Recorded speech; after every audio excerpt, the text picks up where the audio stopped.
Good morning students. सबसे पहले तो आपको गणेश चतुर्थी की हार्दिक शुभकामनाएं। साथ ही साथ आप सबको क्लास 11th में नए वर्ष की शुभकामनाएं। देखिए बच्चों, वैसे तो आपकी केमिस्ट्री का पार्ट है, एकेडमिक चल ही रहा है, लेकिन साथ ही साथ में क्या होता है कि एकेडमिक पार्ट पढ़ने से कुछ नहीं होता है, आपको साथ में प्रिपरेशन करनी पड़ती है कंपटीशन एग्ज़ाम्स की। अब कंपटीशन एग्ज़ाम्स में ऐसा होता है कि कुछ बच्चे आपकी क्लास में सोच के आए होंगे कि मुझे डॉक्टर बनना है, कुछ बच्चे सोच के आते हैं कि मुझे इंजीनियर बनना है। अब दोनों चॉइस आपकी है। You will be either the students of biology और you will be either the students of mathematics. तो दोनों ही केस के अंदर आपके अंदर क्या होता है, दो ब्रांच बन जाती है साइंस की। एक जाती है मेडिकल लाइन और एक होती है टेक्निकल लाइन। टेक्निकल लाइन जो होती है उसको कहते हैं इंजीनियरिंग लाइन। अब आपका इंटरेस्ट किस पे बनता है वो देखा जाता है। तो सबसे पहले आपके एग्जाम कंपटीशन एग्जाम का मेन पार्ट आता है आफ्टर क्लास 12th।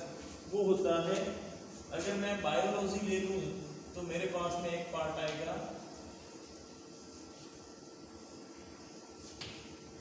नीट का। नीट एक एग्जाम होता है जो प्री मेडिकल का एग्जाम कहलाता है और इसके थ्रू एमबीबीएस में सिलेक्शन होता है, जिसमें category wise general, ST, FC और ओबीसी का रिजर्वेशन रहता है। और एक होता है आईआईटी। आईआईटी के अंदर जो मेन एग्जाम होता है जेडब्ल्यू प्री और आईआईटी जेडब्ल्यू, जिसमें प्री होता है और मेंस होता है। जेडब्ल्यू मेंस होता है और जेडब्ल्यू प्री होता है। अब इसके अंदर बच्चों क्या है, ये तो देते हैं मैथ्स वाले और ये देते हैं बायो। दोनों के अंदर कुछ चीजें कॉमन है। क्या है? एक तो केमिस्ट्री, फिजिक्स, यहां पे भी केमिस्ट्री फिजिक्स दोनों पार्ट कॉमन है।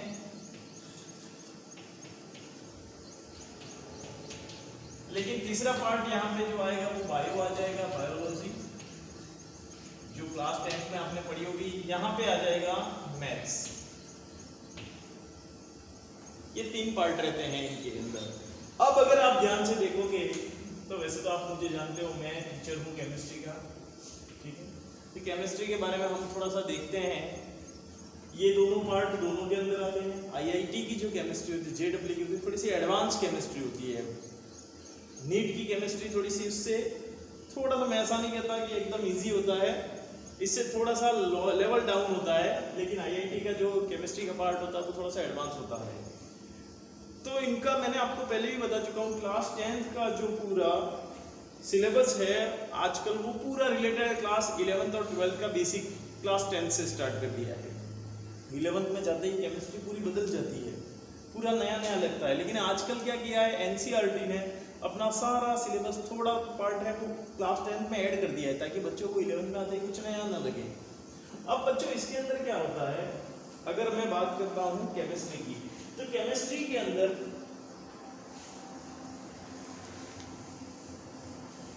जो आईआईटी में क्वेश्चंस पूछे जाते हैं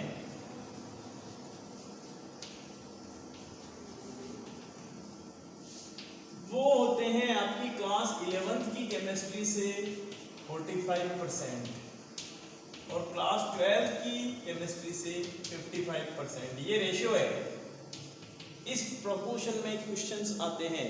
अब आप बात करोगे 11th केमिस्ट्री की, पहले तो केमिस्ट्री की ब्रांचेस कौन कौन सी पता होनी चाहिए आपको। आप भले 11th 12th में दो ही पार्ट पढ़ रहे हो केमिस्ट्री के, लेकिन एक्चुअल में केमिस्ट्री के 3 पार्ट है, इनऑर्गेनिक केमिस्ट्री, ऑर्गेनिक केमिस्ट्री और फिजिकल केमिस्ट्री। फिजिकल केमिस्ट्री है, इनऑर्गेनिक है और ऑर्गेनिक है। अब इनके तीनों के अंदर आपको कुछ चैप्टर्स पढ़ने पड़ते हैं। इनऑर्गेनिक में आपको विदाउट कार्बन जितने भी एलिमेंट आपने देखे होंगे, sodium, potassium, calcium, chlorine, oxygen, nitrogen, सारे उनके बारे में इनऑर्गेनिक केमिस्ट्री में पढ़ना है। प्लस इसके अलावा मोल कॉन्सेप्ट पढ़ना है, एटॉमिक स्ट्रक्चर पढ़ना है।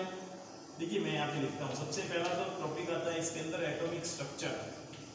अब ये डिवाइडेड है एक्चुअली, मैं तो यहाँ पे कॉमन लिख रहा हूँ, इसमें से कुछ चैप्टर 11th में मिलेंगे इनऑर्गेनिक में, कुछ है वो 12th में मिलेंगे। इसके अलावा है पीरियोडिक क्लासिफिकेशन है, जो मैंने आपको क्लास 10th में पढ़ाया भी है।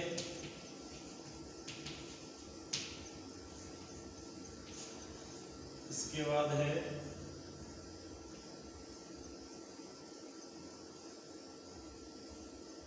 Periodic classification, atomic structure, hybridization है।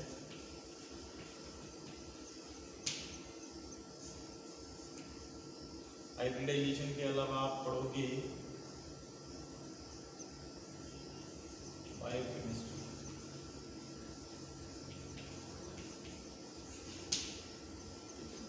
अब देखोगे ऑर्गेनिक के अंदर, तो ऑर्गेनिक के अंदर बच्चों को क्या होता है, आपको बहुत सारे इसके अलावा भी है, जैसे कोऑर्डिनेशन कंपाउंड है,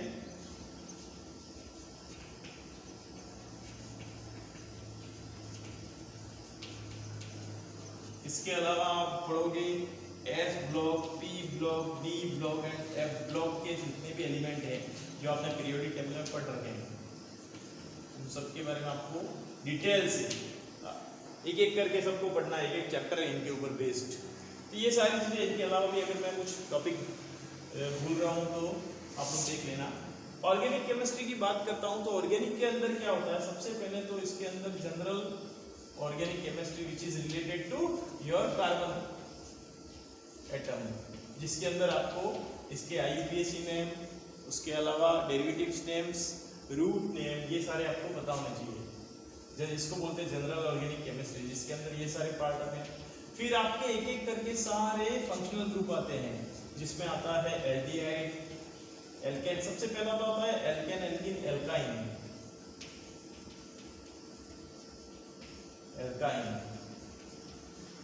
और इसके साथ में एक और पार्ट ऐड हो जाता है जिसको बोलते हैं बेंजीन।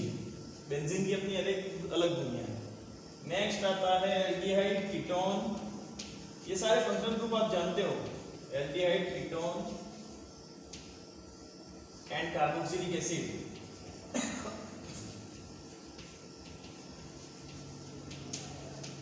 एक होता है हेलो एल्केन, हेलो एरीन, अभी आपने नाम नहीं सुने होंगे, आपको बिल्कुल नया नया लग रहा है।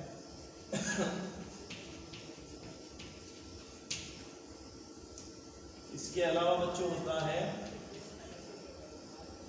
Functional group containing nitrogen,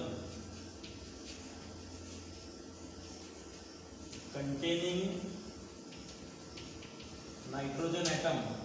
nitrogen atom वाले जितने भी हैं कौन कौन से हैं, एमाइड है, एनिलीन है, अमाइन है, ये सारे इसमें आते हैं। और इसके अलावा होता है एस्टर, एस्टर के अलावा होता है बच्चों एनहाइड्राइड,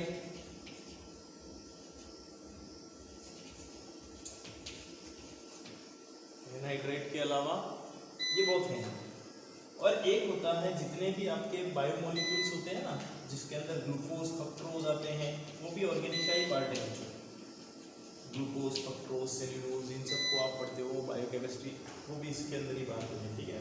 अब एक बचा है फिजिकल केमिस्ट्री वाला पार्ट। फिजिकल केमिस्ट्री में आप सबसे पहले तो पढ़ोगे जितने भी सॉल्यूशंस होते हैं वो क्या होते हैं।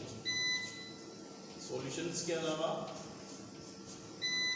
एक होता है जितने भी एड्सॉर्प्शन, ये वो केमिस्ट्री होती है जो फिजिक्स से रिलेटेड होती है। एड्सॉर्प्शन, एब्जॉर्प्शन, इनके सबके अलग अलग चैप्टर है बच्चों। थर्मोडायनेमिक बड़े इंटरेस्टिंग है, अगर समझ में आ गए तो फटाफट आते हैं, नहीं आते हैं तो बहुत दिमाग लेते हैं। थर्मोडायनेमिक। और एक और पार्ट होता है इसका जिसको बोलते हैं केमिकल इक्विलिब्रियम।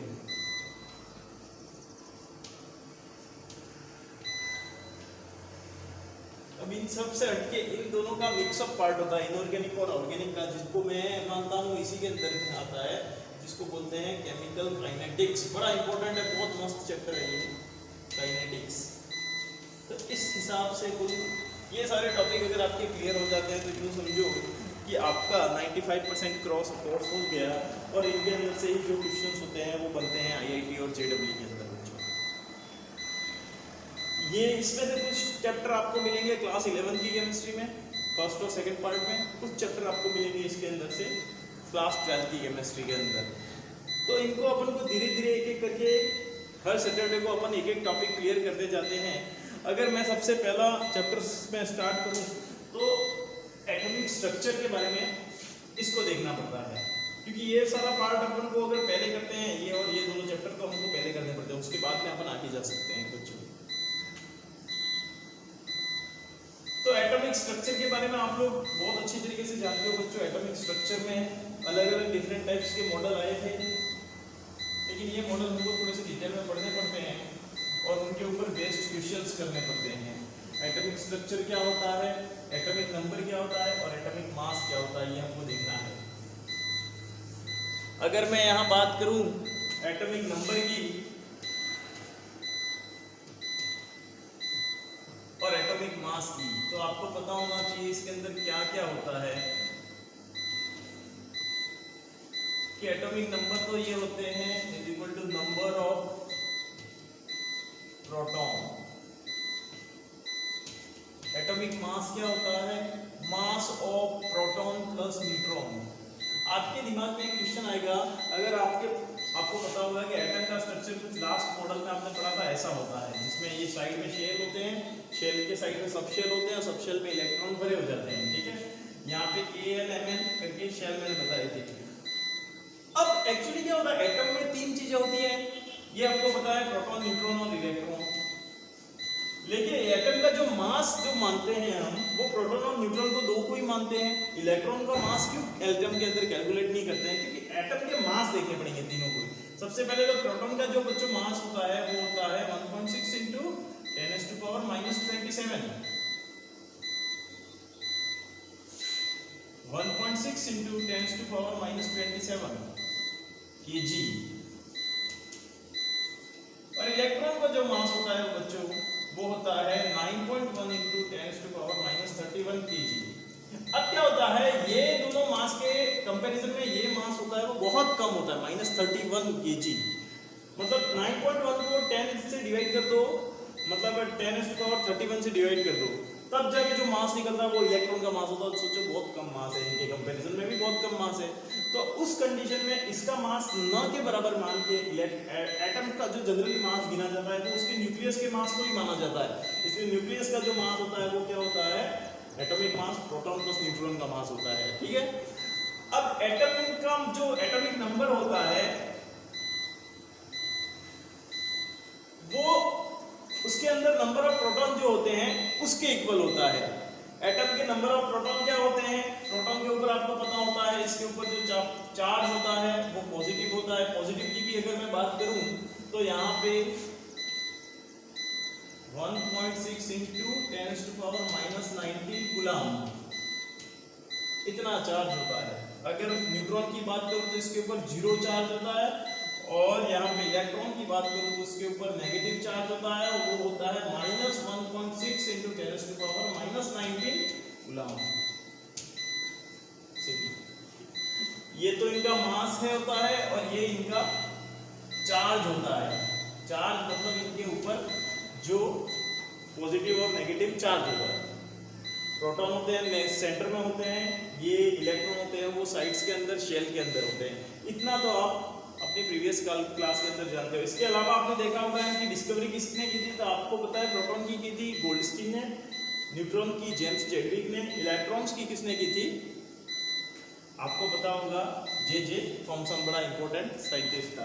तो सबसे पहले इस चैप्टर को स्टार्ट करने से पहले मेरे को आपको डाल्टन की थ्योरी पढ़ानी पड़ेगी। डाल्टन थ्योरी के बाद में अपन एक एक करके सारे मॉडल्स पकड़ेंगे, मॉडल के ऊपर बेस्ड क्वेश्चन करेंगे और उसके अलावा फिर अपन आगे चलेंगे और थोड़ा सा देखेंगे कि किस तरीके से इस पे क्वेश्चंस बनते हैं। तो आज के लिए मैं इतना ही वीडियो बच्चों आपको सेंड कर रहा हूँ।